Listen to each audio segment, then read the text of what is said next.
لە ماوەی 3 ڕۆژی پێشانگای تێکفێزدا کە لە شاری سلێمانی بەڕێوە چوو دایانگەنجی خاوەن تواننا و بارەی نوێ پرۆژە و داهێنانەکانیان لە بواری تەکنەلۆژیا و نوێترین زانستی سەردەم نمایش کرد.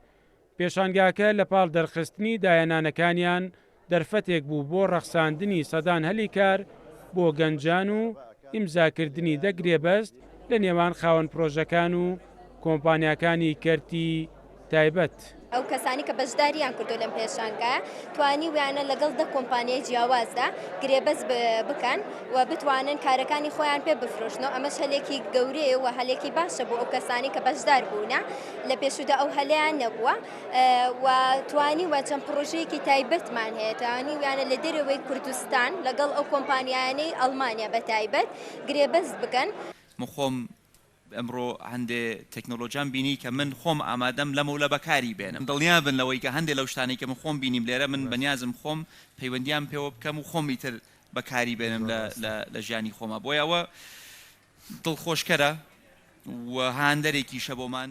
لە یەکەم ڕۆژی پێشانگاکەدا قوبات تاڵەبانی لا وتێکدا سەرسامی خۆی بادایەنانەکانی بەشداربووە نیشاندا و ڕایگەیان حکومەت پاڵپشتی تەواوی ئەو گەنجە بەهرەمەندانە دەکات کە دەیانەوێت لە ڕێگەی داهێنانەکانیانەوە خزمەت بە ئایندەی هەرێمی کوردستان بکەن.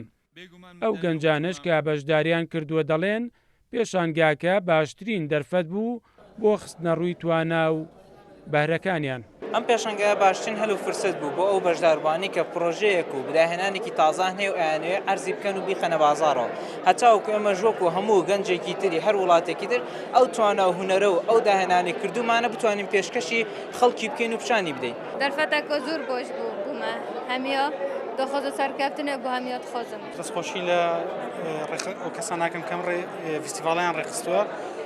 ڕاستی گەنجانی کوردی شتێکیان کەمتر نییە لە گەنجانی هیچ وڵاتەکانی جیهان بەتایبەتی لەباری تەکنەلۆژیا زۆر لەخوا بەزیابێتین بڵین ئەم پێشانگایە ئەو پرۆژانی کە تەقدیم کراون زۆر پرۆژەی تازە و زۆر جیاوازن. بەڕاستی زۆر گرنگە چکە ئەمە هەم دەرخستنی بیرروڕایەکی گونجاوە بۆ گەنجان هەم ئاڵو گۆڕکردنی بیرروڕایەکە و زۆر توانای گەنجان دەرەخات هەنێکیان هەیە چەنەها کەسی گەورە هەیە سەردانمانەکات و کە خاوەن پرۆژە و کاربەدەستی گەورن کە پرۆژەیەکیان بەدڵ ئەبێت تەرفیعیانەکەن یاخود دەستیان ئەگرن هەنێکیان یعنی بەجددی من ئەوم بینیوە زۆر شتێکی باشە.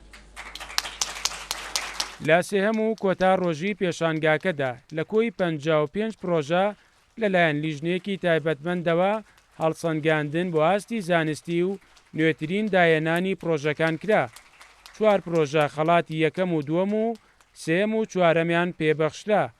پێشانگاکەش باخستنە ڕوویدایان پرۆژەی گرنگی بواری تەکنەلۆژیا کە ئامانجلەی پێشخستنی ئایندەی هەرێمی کوردستانە کۆتایی باکارەکانی هێنا. مەریوانە بڵا کورسات نیوز سلێمانی.